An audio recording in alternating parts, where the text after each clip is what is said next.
Yo, hey guys, it's poppin', Jacques Slade here. Back with another unboxing, and today, actually, hold on.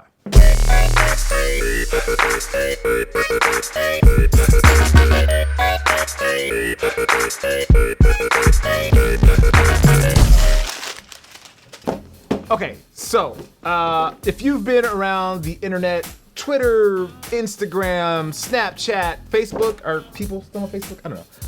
But if you've been around any of those places, you've probably heard people say that this shoe right here, oh, this is a nice dust bag.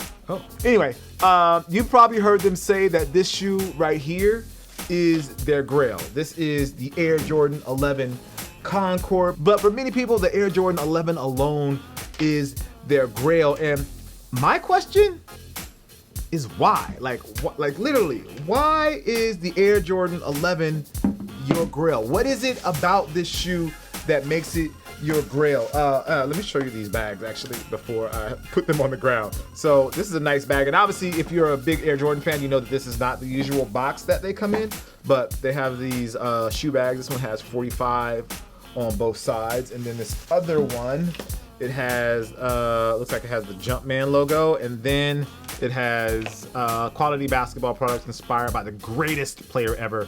Jumpman on one side, Jordan on the other side. Jumpman, Jordan. But yeah, but let's get to these.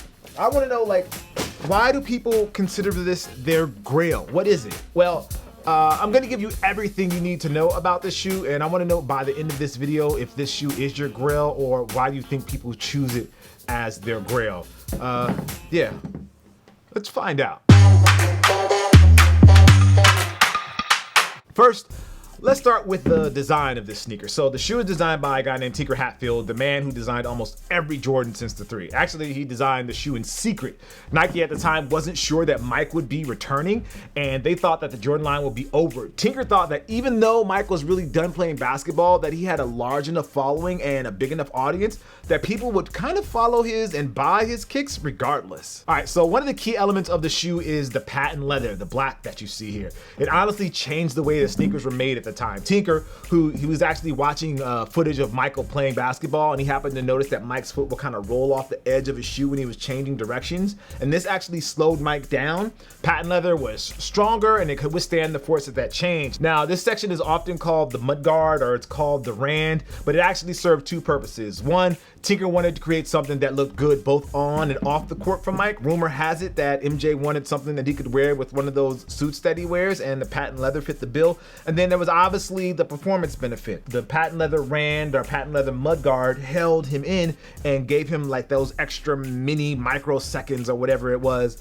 when he was changing directions. And then that brings us to the upper, this section here on the shoe. There was a new nylon ballistic mesh was added that led up to this whole padded collar right here. It's called Kadura nylon, mostly called Kadura mesh. The upper, it's like lightweight, and it manages to maintain its strength despite elasticity. Tinker also included a webbing, which looks really nice here, and it actually adheres to the shape of your foot. So as much as we think about this as like just design elements on the shoe, Tinker included it so it would literally like wrap like a hand around your shoe to keep your foot locked in. But obviously, like, the technical details aren't everything that matter. MJ actually introed the shoe, this colorway, the Concord colorway, in the playoffs in '95. And not many people know this, but he was actually fined for wearing them. Back then, your shoes had to better match your uniform, and MJ had to pay a fine for 2 games. And fun fact, for game 3 of the playoffs, he wore the Air Flight 1, which was also known as Penny Hardaway's shoe.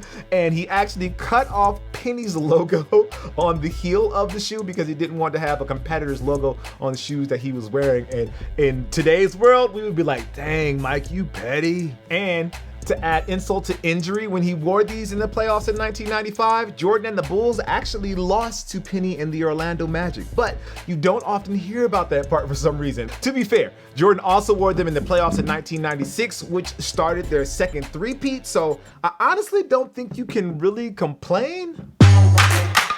Taking basketball out the picture and focusing on sneakerheads, the Air Jordan 11 has been dropping during the holiday season since 2009. Technically, it was 2008 if you want to include the Countdown pack that dropped in December, but as a single sneaker, it was in 2009 when the Space Jam retroed, which actually retroed again 2 years ago? Since the shoe's launch, Tinker, a legend in his own right when it comes to design, has called the Air Jordan 11 his favorite design. As for Michael, he feels the same way. The Bulls went 72-10 that year. He won the MVP for the finals, the regular season, and the All-Star game, and not to mention he won his 4th NBA championship. So what is it? Is it the design that makes it a grail? Is it Tinker, the legendary designer? Is it the carbon fiber shank plate? Is it Michael Jordan? Or is it a mix of all those things? Either way, this is easily one of the most influential, if not the most loved sneakers of the modern era. And that goes for sneakerheads and those that aren't, especially when it comes to this Concord colorway.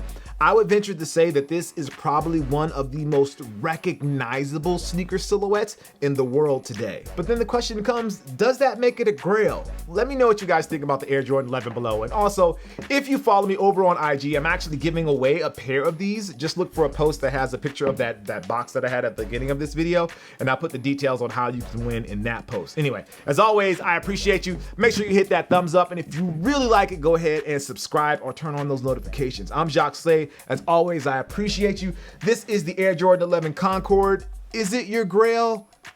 Why is it your grail? That's what I want to know. Not even is it your grail. If it is your grail, why? You know, you guys know what I'm trying to say. Why is this your grail? Jordan, Tinker, performance, looks, style, history, nostalgia? I don't know. Let me know down in the comments. Oh, that was hard. Let me know down in the comments. Oh, really? These look good. These look good. Anyway.